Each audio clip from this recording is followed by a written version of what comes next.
มากินข้าวแล้วสวัสดีพี่น้องค่ะมากินข้าวกินผักจอมกันสวัสดีครับ FC ทุกท่านนะครับอาหารเช้าด้วยกันเด้อวันนี้ก็แกงหน่อนะครับแกงหน่ออุบหน่ออุบหน่อจ้อค่ะพี่น้องค่ะวันนี้หน่อผักหน่อจ้อเนื้อหมูเนี่ยค่ะหน่อนี่ครับ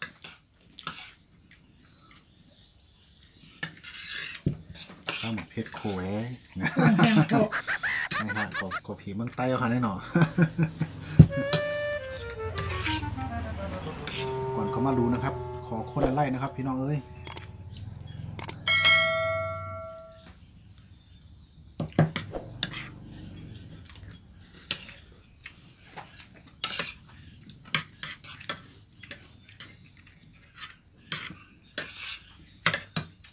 น่าแดมปลาปอค่ะเนาะปอมือกับเมืองใต้ใครวะ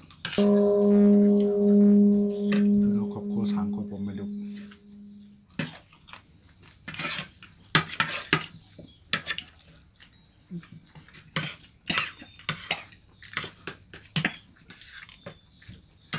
น้ำว้ายแกง Oh no เรื่องมันคือ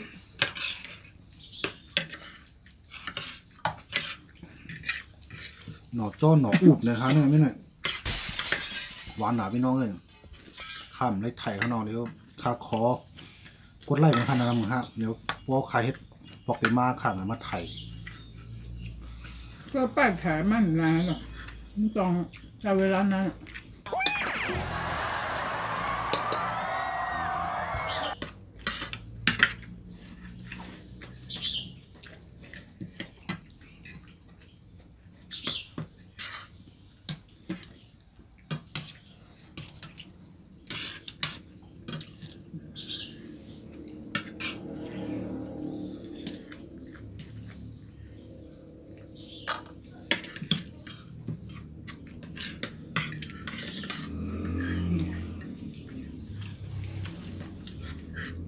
รถไถมันตัดยาวนี่ต้องไถน้องยาวนี่ต้องไถน้องยาวเนี่ย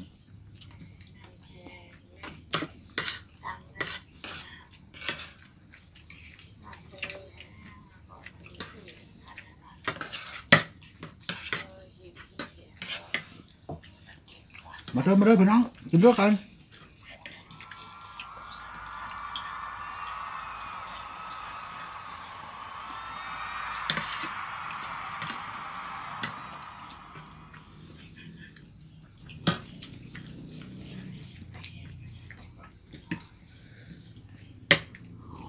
ในมะโข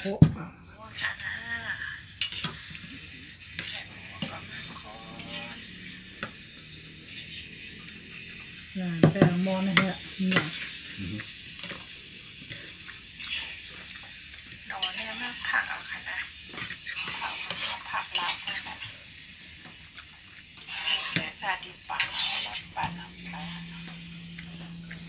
นี่เขาเนี่ย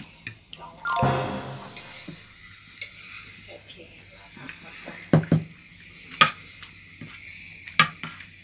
ต้องใส่เกลือจิ้มกับเข้ามาโนส้มกับมีเกลือมาขย่าวใส่ของหวานแล้วที่เหลือกำลังจิ้มด้วยกับ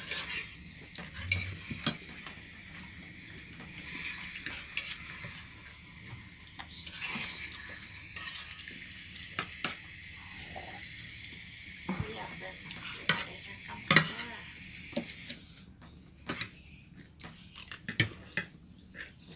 แล้วก็ใส่ลงไปแล้วก็ทำตั้งใจเวลาตั้งหลายชั่วโมงมันก็ความคนทำเมื่อก่อนเขาจะลาดว่าหน่อนั้นอย่าไปเล่นแขกเขาหน่อให้หอยแต่ถ้าก็หุ้งอ่ะว่ามันอันเตะอันหมานห้านี่พี่น้องของคอมเมนต์มันขาดทั้งใจในช่องขนอกว่ามันถูกเนี่ยหน่อให้หอยเนี่ยมันที่เล่นแขกเขาว่าหยองเจอเนี่ย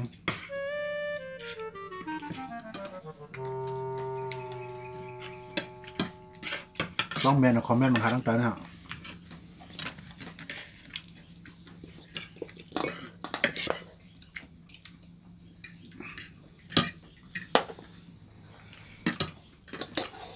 นี่เห็นไหม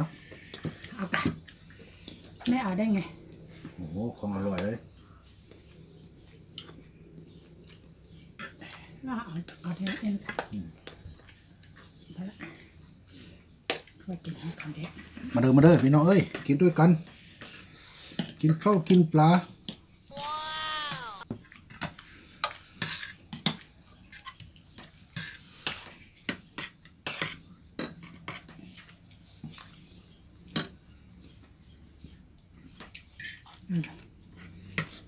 ตายใหญ่เลยต้องเอ็มครับว่า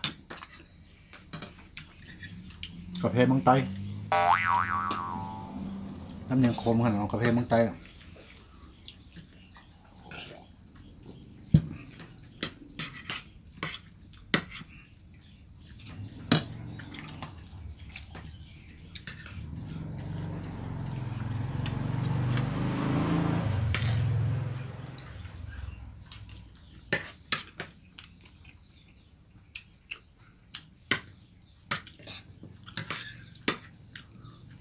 หนออุบเดี๋ยวเรียกว่านายกกำไต้แต่ใจหนอโจ้ครับพี่น้องเป็นหนออุบแล้วผักแห่อุบมันเนื้อหมูนะ ฟังน้องได้วันเราพักนะ ว่าบางต้องเนี่ยจังสองทีเนี่ยเขาว่าหนอผักจัง ก็จ้าในมิดเชนนี่นั่น น้ำมันเขามีฉินเพราะว่าจังเมืองใต้ได้เดี๋ยวห้องว่าหนออุบหนอมองเห็นมาอุบมาผักให้อุบหนอเนื้อหมูไอ้โจ้นั่นเป็นทางอย่างไอ้อุบนั่นเป็นทางอย่างหนึ่งเหมือนขนม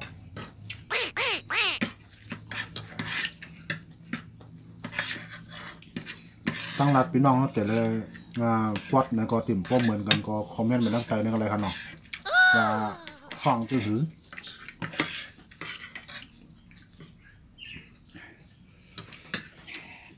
มันนั่นเมียงภาคอะพี่น้องกับเมืองใต้ก็คือเมืองใต้เหมือนกันหมดแหละเพราะหลังมาตั้งรัดมันก็ดีเปียกกันนิดเนี่ยค่ะ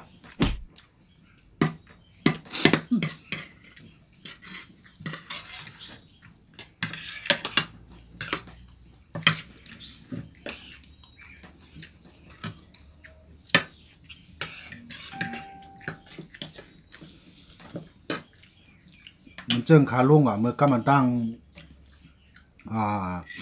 พักกัดลุงซาหนองพักกัดลุง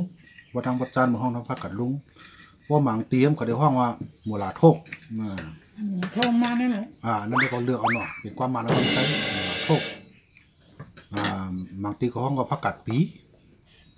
นี่นะฮะหนอนั่นได้ก็เลือกเอาฮะหนอในมาในได้มาเสริมฮะอันนี้ได้มันจะพักกัดลุงอันนี้ได้เป็นหน่อ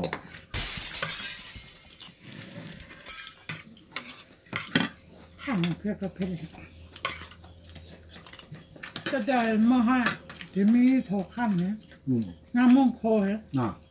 อันนั้นแบบโค้งเขานะข้อแบบเนี้ยเดี๋ยวว่ามีฮะคนเขามาตัวหนำแล้วก็ชุบแล้วซับจากไข่เป็นพันน้ำข้าวหน้าคาเดมัดไข่ตอนเฮ็ดมันเนี่ย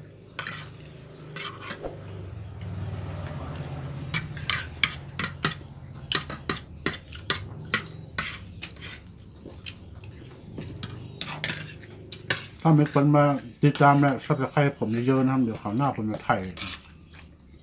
ต้อนทำเลยนะครับว่ามันทำกันยังไงหน่ออุบก็เอาง่ายๆคือแกงหน่อหน่อยเนาะหน่อตำแต่มันไม่เหมือนกันน้องคนแนวเหลวนะหน่อตำหน่อตำกันน่าจะปั๊มน้ำห่อตำหน่อตำหน่อทุกทีน้องพี่น้องเนาะพูดไม่ถูกหรือว่าทำนองทำเนงนะครับขออภัยด้วยนะครับ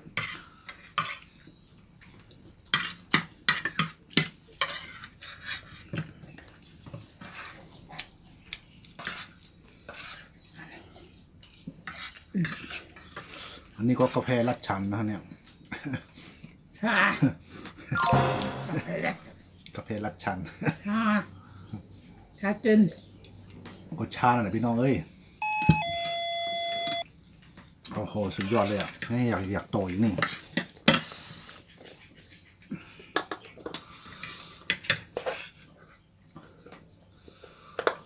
ถ้าปกติเนี่ยถอยแล้วนะจานกว่า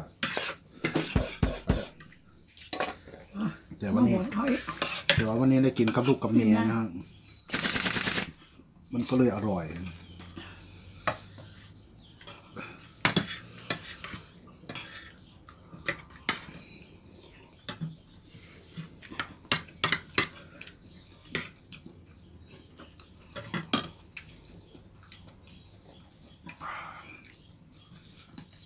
รั่วเห็นไหมทำไมลูกไม่พูดอะไรสักอย่างเลยอ่ะ โอ้ยอย่างกับต้อง9 เดือนนี่กินข้าวไป2 จานต้อง เอ็มนะฮะ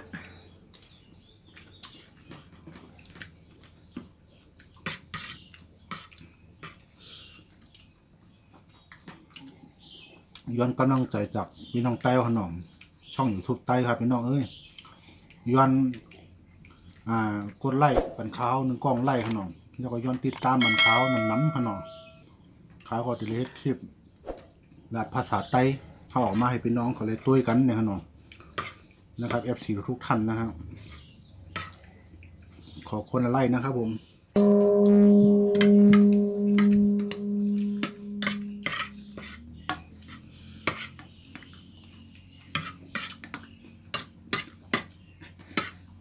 คนเมืองเป็นห้องว่าตำนอส้ม ว่าภา มา ษาเมือง ผัดกับหมู ภาษาเมืองห้องตำหน่อส้มผัดกับหมูตามไต้ก็หน่ออู้ อะไรล่ะไม่ไหวละ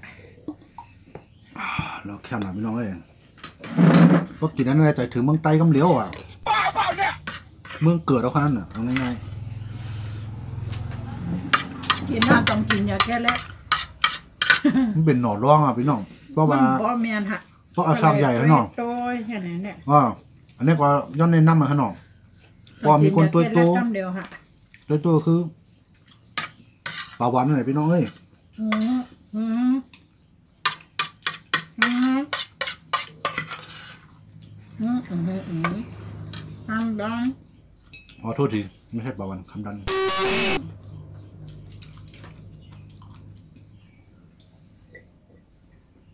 ถ้าเป็นคำดันก็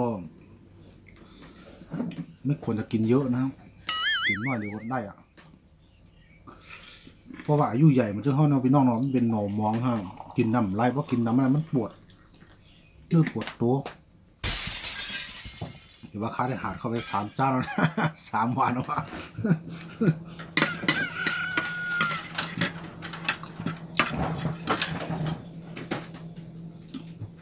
โอเคพี่น้องครับวันนี้ก็ขอจบคลิปเพียงเท่านี้นะครับผมขอสวัสดีทุกท่าน FC ทุกท่านนะครับหมายสมครับพี่น้องเต้ครับวันกูเมืองขนมวันนี้ก็เขาจบคลิปข้างในฮะเขาก็ขอเหมือนเดิมฮะขอกดไลค์ขนมขอกดไลค์เป็นน้ำฮะ1 ก้อนไลค์ขนม1 ก้อน 2 ไลค์เริ่มเอา1 ก้อน 2 ไลค์ก็บ่อ่ะหมายสมครับ